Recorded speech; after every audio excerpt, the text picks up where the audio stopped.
The next thing is performance testing. So till now we used to do automation, right? We learned about automation. In performance testing, it's just not about the functionality.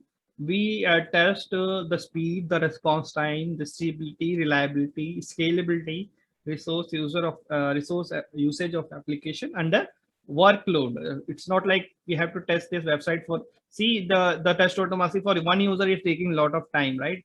What happens if, let's say, we have 100 users, then it may not able to load the website. So these kind of thing we need to test using performance testing. So what purpose of the performance testing? Identify, eliminate performance bottlenecks in software application. It is subset of performance engineering. Okay. So the focus of performance testing is obviously speed. We need to see the application response quickly enough with different internet speeds, right? 4G, 3G, good Wi-Fi connection, 50 Mbps, 100 Mbps, and so on. Obviously, it would be good in better speed. What happens if we test performance of application with low speed and multiple users? So we try to have different parameters and try to test and gather the metrics, and then based on the industry standard and approval from higher management, we'll try to test and fix those things, raise and fix those issues related to performance.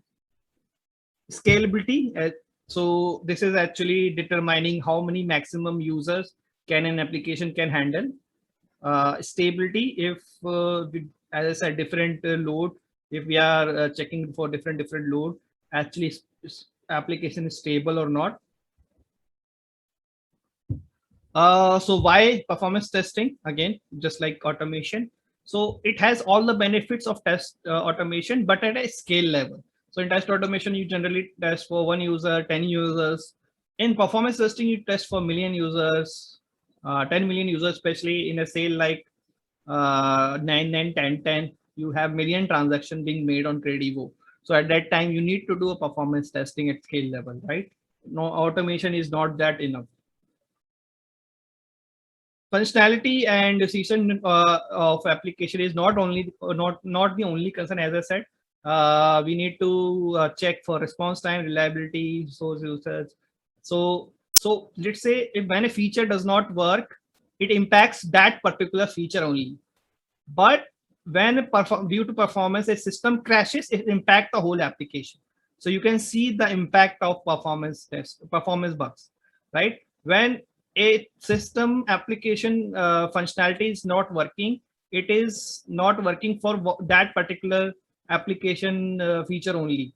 But when a performance bug is introduced and server becomes slow or crashes, that impacts the whole user base and whole application, right? So impact of performance bug is very major. Every performance bug or every performance issue is actually a showtime stopper, right? So stopper issue. According to Dun & Bradstreet, 59 of the Fortune 500 company experience 1.6 hours of downtime every week due to performance. So you see like a lot of banks and do like maintenance and upgrade, right? So they actually, whenever they release something, they actually test load of application due to that at that time. Or many times you would see that in a sudden high traffic, they would lose out some time. Especially you would notice there's issues in streaming websites, in streaming website and in a website like social media website where you see a lot of traffic.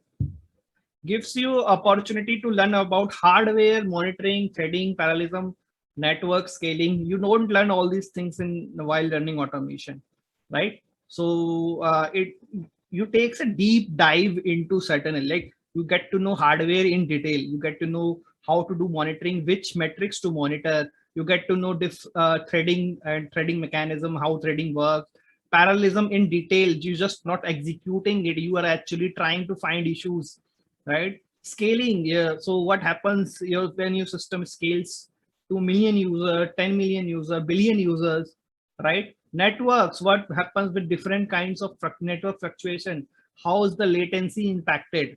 So you get an opportunity to learn all this in performance testing.